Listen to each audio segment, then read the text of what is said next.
हाँ, तो प्यारे बच्चों, महक क्लासेज़ में एक बार फिर से आप सभी बच्चों का स्वागत है। तो बच्चों, आज का जो वीडियो लेक्चर है उसके अंदर अपन द लास्ट लेसन यानी ये जो पार्ट है इसके हिंदी अनुवाद के बारे में बात करेंगे, ठीक है? तो बच्चों, इस वीडियो को शुरू करने से पहले मैं आपको इसका थोड़ा समरी बता देता हूँ, ठीक है ना? इसके जो मतलब पोएट है ना वो बच्चों अल्फोंस डाउटेट थे, ठीक है ना? तो बच्चों, ये जो अल्फोंस डाउटेट हैं वो मतलब एक फ्रेंच नोवेलिस्ट थे, यानी एक मतलब फ्रांसीसी उपन्यासकार थे और साथ में शॉर्ट स्टोरी राइटर यानी एक लघु जो मतलब कथा के लेखक होते हैं वो थे, ठीक है ना? और जो ये लास्ट लेसन है बच्चों, ये क्या कह रहा है, the last lesson is set in the days, यानी ये उन दिनों में स्थापित हुआ या ये जो कहानी है ये उस समय की है जब फ्रांस, यानी ये फ्रेंको दे रखा है तो ये फ्रेंको मतलब फ्रांस ही है बच्चों, ठीक है ना? और जो ये प्रशियन दे रखा है ये जर्मनी है, ये जर्मनी देश है, ठीक है ना? उनके बीच में एक युद्ध हुआ था तो ये उस समय की बात है, ठीक है ना? इन विच, ये क्या कह रहा है कि इन विच जिसमें फ्रांस वाज डिफीटेड, यानी जो फ्रांस है उसको मतलब हरा दिया गया था, किसके द्वारा? ये जो प्रशिया है यानी ये जो जर्मनी है उसके द्वारा मतलब हरा दिया गया था, लेड बाय बिस्मार्क। तो ये मतलब इनके नेतृत्व में ये युद्ध हुआ था, ठीक है ना? ठीक है, ये जो मतलब ये लेड बाय बिस्मार्क ये जो हमें बता रखा है ये इनके नेतृत्व में ये युद्ध हुआ था, ठीक है? उसके बाद बच्चों इसको छोड़ो, ये यहाँ से देखो, इन दिस स्टोरी यानी इस कहानी में द फ्रेंच डिस्ट्रिक्ट यानी जो फ्रांस था उसके जो ज़िले थे कौन कौन से, अल्सास और लॉरेंस, ये दो ज़िले थे, हैव पास्ट वो चले गए थे इनटू प्रशियन हैंड, यानी ये जो जर्मनी है या ये जो प्रशिया है उसके हाथों में चले गए थे, ठीक है? तो read the story, find out what effect this had on life at school. तो ये स्टोरी हमें इस प्रकार पढ़नी है कि तो इसका मतलब बच्चों ये हुआ कि ये जो घटना घटित हुई तो उसका स्कूल के जीवन पर मतलब क्या प्रभाव पड़ा, ये जानने के लिए अपन को ये स्टोरी मतलब पढ़नी पड़ेगी, ठीक है? तो चलो स्टार्ट करते हैं। आई स्टार्टेड, मैं रवाना हुआ फॉर स्कूल, विद्यालय के लिए, वेरी लेट, काफ़ी देर से, दैट मॉर्निंग, उस सुबह, मैं स्कूल के लिए काफ़ी देर से रवाना हुआ उस सुबह, एंड और वाज यानी था, इन ग्रेट ड्रीड का मतलब क्या होता है बच्चों, भय से, ऑफ स्कोल्डिंग, डांट के, यानी उस सुबह मैं बहुत देर से रवाना हुआ और मुझे डर था किस चीज़ का, स्पेशली खासकर, क्योंकि एम हेमल हैड सेड, क्योंकि एम हेमल ने ये कहा था, दैट की ही वुड क्वेश्चंस अस, वो हमसे प्रश्न पूछेंगे ऑन पार्टिसिपल्स, ठीक है? यानी कहने का मतलब ये हुआ कि उस दिन या उस सुबह मैं काफ़ी देर से रवाना हुआ और मुझे डांट पड़ने का अत्यधिक भय था, और विशेष रूप से इसलिए क्योंकि एम हेमल ने हमें पार्टिसिपल्स पर प्रश्न पूछने के लिए कहा था। ऐसे भी आप इसे पढ़ सकते हो, ठीक है? एंड और आई डिड नॉट नो, मैं नहीं जानता था, the first word about them, उनके बारे में एक भी शब्द, यानी इनके बारे में, इनके किनके बारे में, पार्टिसिपल के बारे में। तो पार्टिसिपल के बारे में मैं कोई भी शब्द नहीं जानता था। फॉर ए मोमेंट, एक पल के लिए, आई थॉट, मैंने ये सोचा, ऑफ रनिंग अवे, कि मैं भाग जाऊं, एंड और स्पेंडिंग, बिताऊं, the day out of door, यानी कि मैंने एक बार तो ये सोचा कि मैं यहाँ से भाग जाऊँ और सारा समय कहीं बाहर गुजारूँ, ठीक है? इट वाज सो वार्म, बहुत ज़्यादा गर्मी थी, सो ब्राइट, और बहुत ज़्यादा धूप निकली हुई थी, ठीक है? द बर्ड्स यानी जो पक्षी थे, वर चीयरपिंग, यानी वो चहचहा रहे थे, at the edge of, edge का मतलब क्या होता है, किनारा, ऑफ द वुड्स यानी जंगल, तो जंगल के किनारे पर जो पक्षी थे वो क्या कर रहे थे, चीयरपिंग यानी चहचहा रहे थे, एंड और इन द ओपल फील्ड, यानी जो खुले खेत हैं, बैक यानी पीछे, ऑफ द सामिल, सामिल का मतलब बच्चों क्या होता है, आरा मशीन, तो जो मतलब आरा मशीन है उसके पीछे जो खुले मतलब जो खेत हैं उनमें, द प्रशियन शोल्डर, यानी जो प्रशिया के जो शोल्डर हैं वो मतलब क्या कर रहे थे, वर ड्रिलिंग, यानी वो ड्रिलिंग कर रहे थे, ड्रिलिंग का मतलब बच्चों क्या होता है, अभ्यास कर रहे थे, कसरत कर रहे थे, ठीक है? It was all much more tempting than the rule for participles, यानी it was all much more tempting, यानी कि ये जो मतलब पार्टिसिपल है यानी रूल फॉर द पार्टिसिपल, यानी ये पार्टिसिपल की तुलना में बहुत ज़्यादा टेम्पटिंग था, यानी कि बहुत ज़्यादा आकर्षित करने वाला था, बट लेकिन आई हैड द स्ट्रेंथ, मुझ में इतनी ताकत थी, टू रेसिस्ट यानी विरोध करने की, एंड हुरिड ऑफ टू स्कूल और मैं स्कूल चला गया। कहने का मतलब ये है कि मुझ में इसका प्रतिरोध करने की क्षमता थी और मैं स्कूल जाने के लिए मतलब रवाना हो गया, चल पड़ा। When I pass the town hall, जब मैं मतलब टाउन हॉल के पास से गुजरा, ठीक है ना, ये जो टाउन हॉल है इसे सभागृह भी आप कह सकते हो बच्चों। देर वाज ए क्राउड, वहाँ पर बहुत ज़्यादा भीड़ थी। इन फ्रंट ऑफ, के सामने, किसके सामने, द बुलेटिन बोर्ड, यानी जब मैं टाउन हॉल के पास से गुजरा तो वहाँ पर बुलेटिन बोर्ड के सामने मैंने बहुत ज़्यादा भीड़ देखी। फॉर द लास्ट 2 ईयर्स मतलब पीछे के जो 2 साल थे, ऑल ओवर बैड न्यूज़ मतलब वहाँ से जो मिलने वाली जितने भी बुरे समाचार थे, हैड कम फ्रॉम देयर, वो वहीं से आए थे, वहीं से, कहीं से, बुलेटिन बोर्ड से, ठीक है। अब जिनमें कौन कौन थे, द लॉस्ट बैटल, अब लॉस्ट का मतलब हारे हुए युद्ध। द ड्राफ्ट, ड्राफ्ट का मतलब क्या हो गया, मतलब जो सेना होते हैं उनमें जो सिपाहियों की भर्ती होती है ना, उनको अपन बोलते हैं, ठीक है।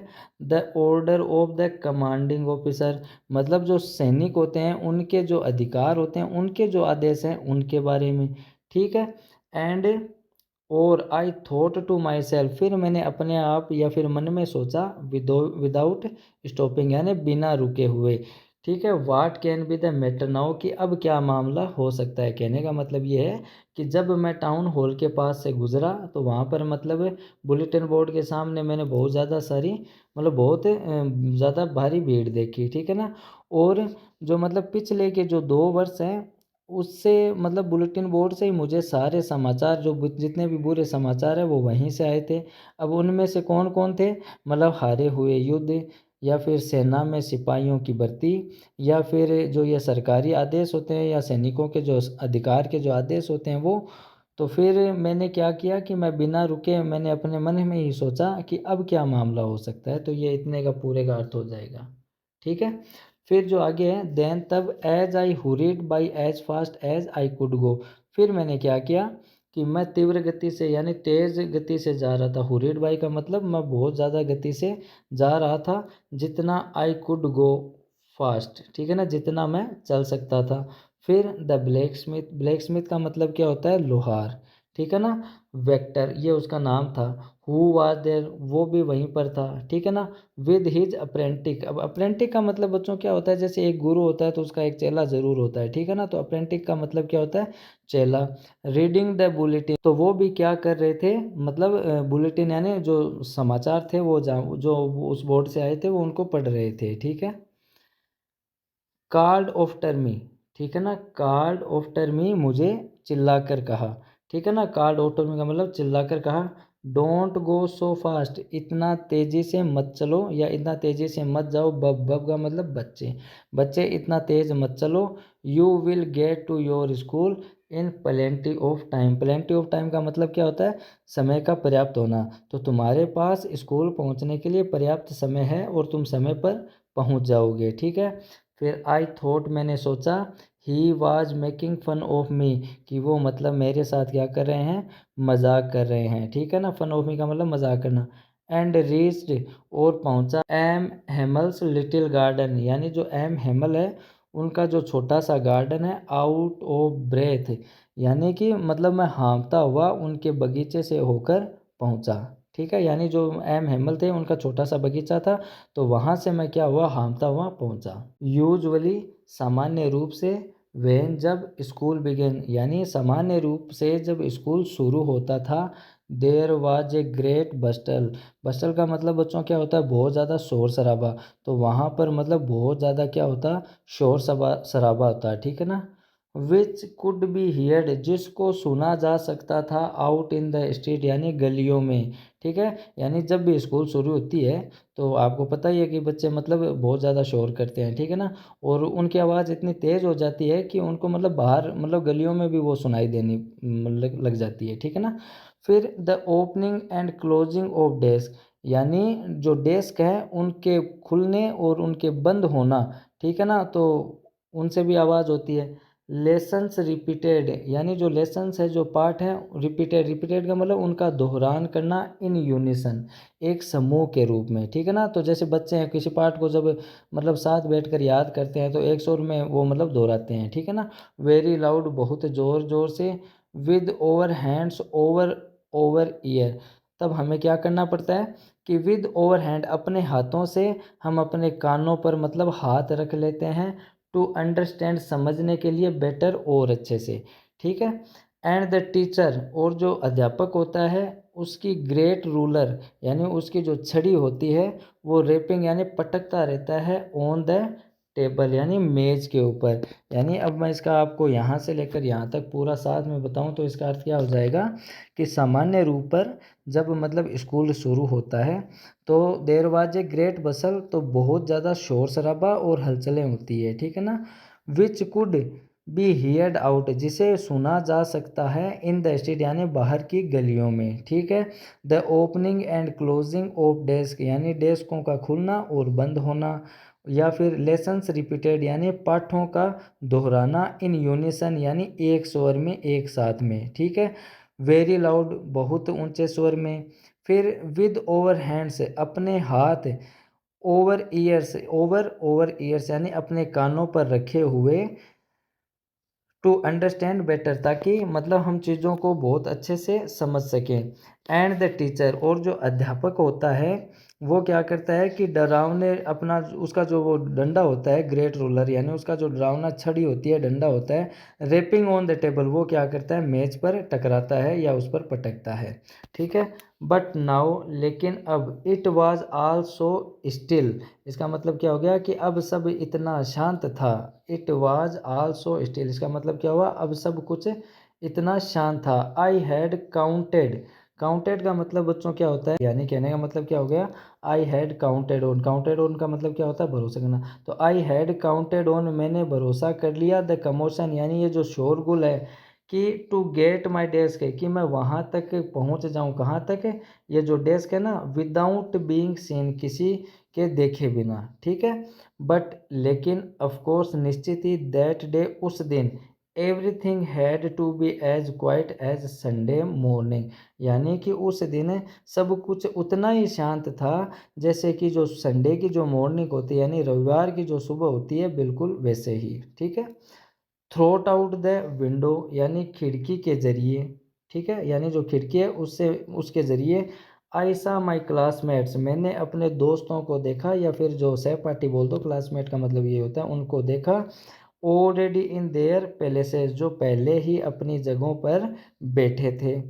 एंड, और, M Hamel, walking up and down, अब जो एम हेमल थे, walking up and down, up and down का मतलब क्या हो गया, इधर से उधर, वो मतलब कमरे में घूम रहे थे। With his terrible iron ruler, ठीक है ना, यानी उनका जो डरावना जो मतलब रूलर था, उनकी जो डंडा था, उसको हाथ में पकड़े हुए वो कमरे में इधर से उधर घूम रहे थे, अंडर हिज हरम, अपनी भुजाओं में पकड़े हुए, ठीक है। I had to open the door, अब मुझे क्या करना था, वो दरवाज़ा खोलना था, and go in before everybody, और सबके सामने से अंदर जाना था, ठीक है। यू कैन इमेजिन, आप कल्पना कर सकते हो, हाउ आई ब्लस्ड, ब्लस्ड का मतलब बच्चों क्या होता है, मतलब ब्लस्ड का मतलब एक तरीके से शर्मिंदा होना, ठीक है ना, कि मुझे कितनी शर्मिंदगी महसूस हुई, and how frightened I was, और मैं कितना ज़्यादा डर गया था। फ्राइटेंड का मतलब डर जाना, भयभीत हो जाना, ठीक है। फिर बच्चों आगे देखो, बट नथिंग हैपन, लेकिन कुछ भी नहीं हुआ, ठीक है।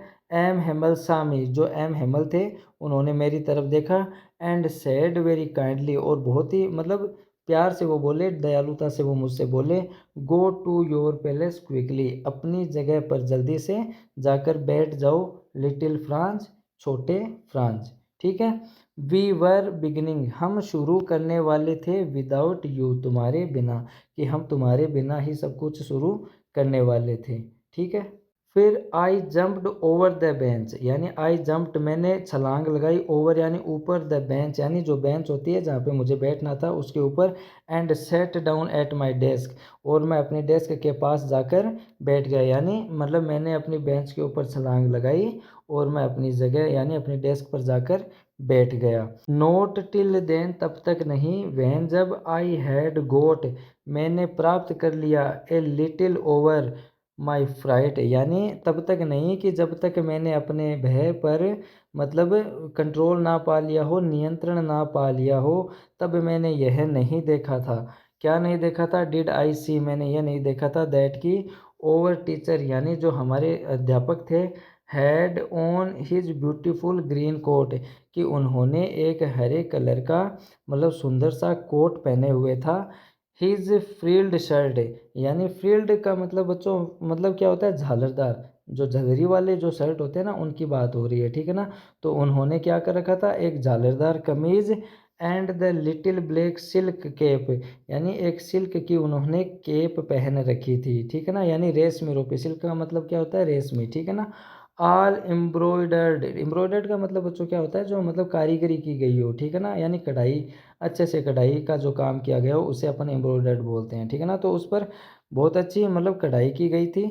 दैट ही इवर मोर एक्सपर्ट, यानी वो उसे कभी नहीं पहनते थे एक्सपर्ट के बजाय ऑन इंस्पेक्शंस। अब इंस्पेक्शन का मतलब बच्चों क्या होता है? इंस्पेक्शन का मतलब बच्चों होता है बच्चों जो निरीक्षण किया जाता है ना, उसे अपन बोलते हैं निरीक्षण। एंड प्राइज डेज, यानी प्राइज डेज का मतलब जो वही जो अपन इनाम वगैरह देते हैं उसके अलावा, तो वो उस ड्रेस को मतलब ये जो इंस्पेक्शन होता है ना, निरीक्षण या फिर इनाम देने वालों के दिनों के अलावा कभी भी नहीं पहनते थे, ठीक है। बिसाइड, इसके अलावा द होल स्कूल, जो पूरा विद्यालय था, सेम्ड सो, ऐसा लग रहा था,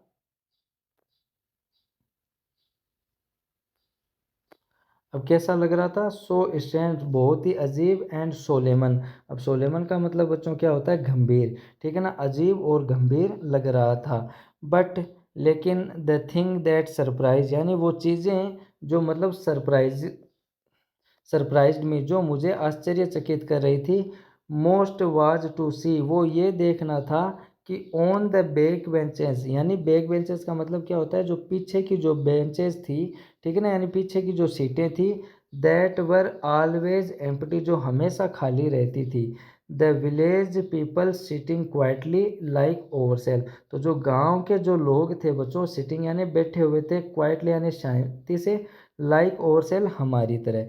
तो मतलब ये जो फ्रेंड्स है वो ये कह रहे हैं कि उसको सबसे ज़्यादा जिस चीज़ ने मतलब सरप्राइज़ किया, मतलब आश्चर्यचकित किया, वो ये थी कि उनके जो पीछे की जो सीटें थी, जो मतलब हमेशा खाली रहती थी, उन पर मतलब गांव के लोग बहुत ही शांति से मतलब बैठे हुए थे हमारी तरह, ठीक है। ओल्ड हाउजर, हाउजर का मतलब बच्चों हाउजर ही होगा। With his three corner hat, यानी थ्री कॉर्नर हैट का मतलब आपने नेता लोगों की टोपियां देखी होगी, ठीक है ना, जो तिकोनी होती है, ठीक है ना। तो उसने मतलब तिकोनी टोपी पहन रखी थी। The former mayor, farmer mayor का मतलब बच्चों क्या होता है? जो भूतपूर्व मेयर होता है उसे बोलते हैं अपन, ठीक है। द फॉर्मर पोस्ट मास्टर, और जो भूतपूर्व पोस्ट मास्टर था वो, एंड सेवरल अदर्स, और अनेक दूसरे, बिसाइड्स यानी बगल में वहाँ पर पीछे बैठे हुए थे, ठीक है ना। फिर एवरीबडी, प्रत्येक, लुक्ड सैड, थोड़े उदास दिखाई दे रहे थे, यानी ये जितने भी लोगों की बात हो रही है ना पीछे बैठे हुए, वो सभी के सभी कैसे दिखाई दे रहे थे? लुक्ड सैड, यानी उदास दिखाई दे रहे थे। एंड ओल्ड हाउजर, और जो बूढ़ा हाउजर था, हैड ब्रोट, लाया था, एन ओल्ड प्राइमर। अब प्राइमर का मतलब आपने बच्चों छोटे बच्चों के लिए जो बाल पोथी होती है ना उनको देखी होगी, ठीक है ना। बाल पोथी यानी छोटी जो मतलब किताबें होती हैं वो, या फिर जो प्रथम पुस्तिका होती है उसे बोल दो, ठीक है ना। प्राइमर का मतलब जो प्रथम पुस्तिका होती है ना, वो उसके पास थी, वो उसे लेकर आया था। Thumbed at the edges, thumbed at the edges यानी उसके जो किनारे थे, थम्ड मतलब जब अपन अंगूठे से या मतलब अपनी अंगुलियों से जब पन्नों को पलटते हैं तो बच्चों जो हमारी जो मतलब अंगूठा होता है उसका जो मेल होता है ना, वो क्या होता है उन पन्नों पर लग जाता है, तो उसकी वजह से वो पन्ने मतलब क्या होते हैं? काले लगने लग जाते हैं, ठीक है ना। तो अंगूठों से मतलब पन्ने पलट जाने की वजह से वो मतलब थोड़े काले दिखाई दे रहे थे। And he held it open on his knees, और उसने उसे पकड़ा हुआ था और अपने घुटनों पर मतलब उसने उस पुस्तक को खोल रखा था, ठीक है ना। With his great spectacles lying across the pages, और उसके जो मतलब स्पेक्टिकल्स थे, यानी उसके जो गॉगल थे, जो चश्मे थे, वो मतलब उनके ऊपर रखे हुए थे, उन पन्नों के ऊपर, यानी वो जो पालपो थी वो जो लेकर आया था, या जो वो प्रथम पुस्तिका लेकर आया था उसके ऊपर वो मतलब पड़े हुए थे, ठीक है। वाइल जब आई वॉज वाउंडरिंग वाउंडरिंग अबाउट इट, तो वाउंडरिंग का मतलब बच्चों क्या होता है कि मतलब सोच विचार करना, ठीक है ना। जब मैं इन सब के बारे में सोच रहा था, एम हेमल माउंटेड, अब माउंटेड का मतलब बच्चों क्या होता है, चढ़ जाना, ठीक है ना। M Hemal mounted his chair, यानी वो अपनी कुर्सी पर माउंटेड हो गए थे, यानी वो अपनी कुर्सी पर बैठ गए थे, ठीक है। एंड और in the same grave and gentle tone, यानी in the same grave and gentle tone, इसका मतलब क्या होता है कि एक विनम्र और एक गंभीर स्वर में, विच जो he had used to me, जो उन्होंने मतलब मेरे लिए प्रयोग किए, ठीक है ना। यानी उन्होंने, या इस लाइन को ऐसे समझ लो कि मतलब विनम्र और मतलब एक सभ्य टोन, यानी एक स्वर के अंदर उन्होंने मतलब मेरे लिए प्रयोग किए, अच्छे शब्दों का प्रयोग उन्होंने मेरे लिए किया। और क्या किया उन्होंने कहा, सैड माई चिल्ड्रन, मेरे बच्चे, this is the last lesson, ये क्या है, अंतिम या फिर आखिरी पाठ है, आई शैल गिव यू, जो मैं आपको पढ़ाऊँगा, ठीक है ना। यानी बहुत ही विनम्र और सभ्य स्वर के अंदर मतलब जो एम एमल थे वो मतलब ये फ्रांस, और जो लड़का है इनका जो स्टूडेंट है उनसे वो बोलता है कि मेरे बच्चे, अब ये लास्ट यानी ये जो अंतिम लेसन है वो मैं आपको पढ़ाने वाला हूँ, ठीक है। द ऑर्डर, यानी जो आदेश हैं, हैज़ कम, आ चुके हैं, फ्रॉम बर्लिन, यानी बर्लिन से आदेश आ चुके हैं, टू टीच, यानी पढ़ाने का, ओनली, केवल, जर्मन, यानी कि जो मतलब बर्लिन है, ठीक है ना, वहाँ से क्या आदेश आ चुके हैं, सिर्फ और सिर्फ जर्मन पढ़ाने का, in the school of Alsace and Lorraine, यानी जो मतलब स्कूल्स हैं अल्साज और लोरेन के, ठीक है ना। तो उनमें अब मतलब केवल और केवल किस भाषा को पढ़ाया जाएगा, मतलब जर्मन भाषा को पढ़ाया जाएगा, ये आदेश मतलब आ चुके हैं, ठीक है। द न्यू मास्टर, यानी जो नए अध्यापक है, कम्स, यानी आ जाएंगे, टुमारो यानी कि कल, तो कल तक नए अध्यापक मतलब आ चुके होंगे या फिर आ जाएंगे। This is your last French lesson, और ये जो है आपका आखिरी मतलब फ्रांस का मतलब पार्ट है, ठीक है ना। फ्रेंच जो मतलब लैंग्वेज है उसका मतलब आखिरी पार्ट है। आई वांट यू, मैं चाहता हूँ, टू बी वेरी अटेंटिव, अब अटेंटिव का मतलब क्या होता है, बहुत ही ध्यान से सुनना, ठीक है ना। तो मैं ये चाहता हूँ कि ये मतलब लेसन जो है वो आपका लास्ट यानी आखिरी लेसन है, तो मैं ये चाहता हूँ कि आप इसे बहुत ही अटेंटिव यानी बहुत ही ध्यान से सुने। वाट ए थंडर क्लेप, अच्छा थंडर क्लेप का मतलब बच्चों मतलब क्या होता है, थंडर क्लेप का मतलब ये होता है कि मतलब जो बादलों की जो गरज होती है ना वो थंडर क्लेप होता है, ठीक है ना।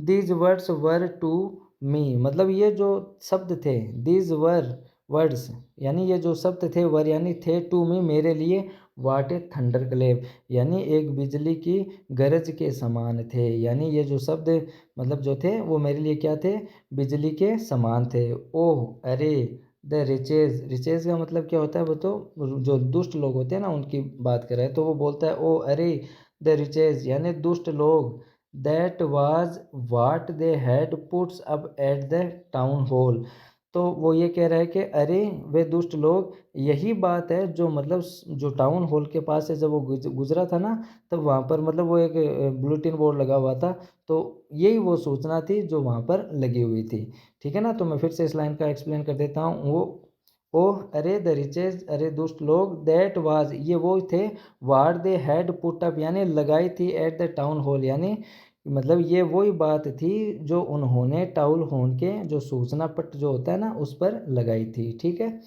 माई लास्ट फ्रेंच लेसन, मेरा आखिरी जो मतलब फ्रेंच भाषा का पाठ है वो, आई हार्डली मतलब मैंने मुश्किल से न्यू यानी सीखा था या फिर इसके बारे में जाना था, हाउ टू राइट लिखना, यानी I hardly knew how to write कि मैं मुश्किल से ही इसके बारे में लिखना सीखा था। आई शुड मुझे चाहिए, नेवर लर्न एनी मोर, यानी अब मैं आगे और कुछ भी नहीं सीख सकूंगा, ठीक है। इस लाइन का मतलब ये होगा कि आई शुड नेवर, नेवर का मतलब कभी नहीं, लर्न यानी सीख पाऊंगा, एनी मोर इससे आगे, यानी अब मैं इससे ज़्यादा कुछ नहीं सीख सकूंगा। आई मस्ट स्टॉप देयर, मुझे अवश्य वहीं पर रुक जाना चाहिए। देन अरे देन तब sorry, how sorry I was, मुझे कितना दुख हुआ, फॉर नॉट लर्निंग, नहीं सीख पाने के कारण, माई लेसन्स, यानी मैंने मेरे जो पाठ हैं वो, यानी कि मुझे कितना दुख हुआ कि मैंने अपने पाठ नहीं सीखे। फॉर सीकिंग बर्ड्स एग्स, यानी जो पक्षी होते हैं उनके जो अंडे होते हैं उनका मतलब क्या करना, सीकिंग, सीकिंग का मतलब बच्चों क्या होता है, तलाश करना, ठीक है ना। तो जो मतलब पक्षियों के जो अंडे हैं उनका तलाशना। और गोइंग स्लाइडिंग ऑन द सार, यानी जो सार है उस पर फिसलने के लिए चला जाता था, ठीक है। माई बुक्स, मेरी किताबें, दैट, जो कि हैड सीम्ड, ऐसी दिखाई देती थी, सच ए नॉइसेंस, नॉइसेंस का मतलब क्या होता है, बकवास, ए वाइल एगो, बहुत समय पहले, यानी कुछ समय पहले मेरी जो किताबें थी वो मुझे मतलब कैसी दिखाई देती थी, मतलब कैसी लगती थी, बहुत ही अजीब लगती थी, बहुत ही बेकार लगती थी, ठीक है। So heavy to carry, heavy यानी भारी, टू कैरी यानी ले जाने के लिए, यानी मतलब भारी भरकम, मुझे उनको उठाकर ले जाने में मतलब वो मुझे भारी भरकम लगती थी, ठीक है। माई ग्रामर, मेरी जो व्याकरण है वो या उसकी किताबें, एंड माई हिस्ट्री, यानी मेरा इतिहास ऑफ द सन्स, यानी जो संतों का जो इतिहास है, यानी मेरी पुस्तक जिसमें संतों का जो इतिहास है वो, मेरी ग्रामर ग्रामर की जो बुक्स हैं वो मतलब मुझे बहुत मतलब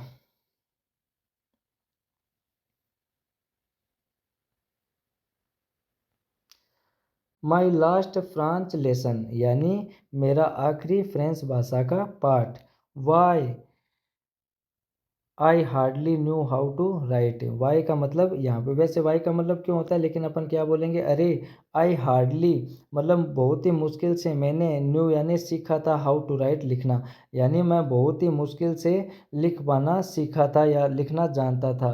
आई शुड नेवर लर्न, अब मैं कभी नहीं सीख पाऊँगा, एनी मोर, इससे ज़्यादा। आई मस्ट स्टॉप देयर, अब मुझे रुक जाना चाहिए। Then oh how sorry I was, मुझे कितना दुख हुआ था, for not learning my lessons, अपने लेसन्स अपने पाठों को नहीं सीख पाने की वजह से। फॉर सीकिंग बर्ड्स एग्स, यानी जो पक्षी होते हैं उनके जो अंडे होते हैं उनको मैं तलाशने लग जाता था, ठीक है। और गोइंग स्लाइडिंग ऑन द सार, और जो सार है मैं वहाँ पर फिसलने के लिए चला जाता था, ठीक है। माई बुक्स, मेरी किताबें, that had seemed such A nuisance, जो मतलब मुझे बहुत ही अजीब लगती थी, ए वाइल एगो, थोड़े समय पहले।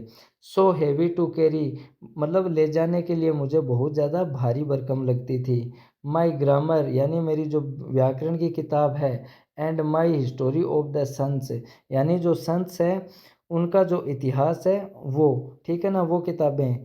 वर ओल्ड फ्रेंड्स नाउ, अब वो क्या बन चुके हैं, वो मतलब मुझे मेरी मित्र सी लग रही हैं, ठीक है। And I and that I couldn't give up, और अब मैं इनका त्याग भी नहीं कर सकता हूँ।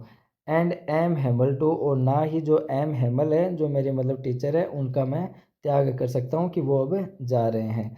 द आइडिया, ये जो विचार था, that he was going away, मतलब ये विचार जो अब मतलब वहाँ जा रहे थे, दैट कि I should never see him again, कि अब मैं वापस उनको कभी भी नहीं देख सकूँगा। Made me forget all about his ruler, ये सारे विचार मुझे मतलब किस चीज़ को बुलाने के लिए मजबूर कर रहे थे, जो मतलब उनके डंडे थे, जो उनका जो डंडा था उनको। And how cranky he was, और वो कितने मतलब सनकी थे, इस भूल इन सब चीज़ों को मतलब भुलाने को मतलब बाध्य कर दिया, ठीक है ना, यानी इन सब चीज़ों को भूलने के लिए मजबूर कर दिया।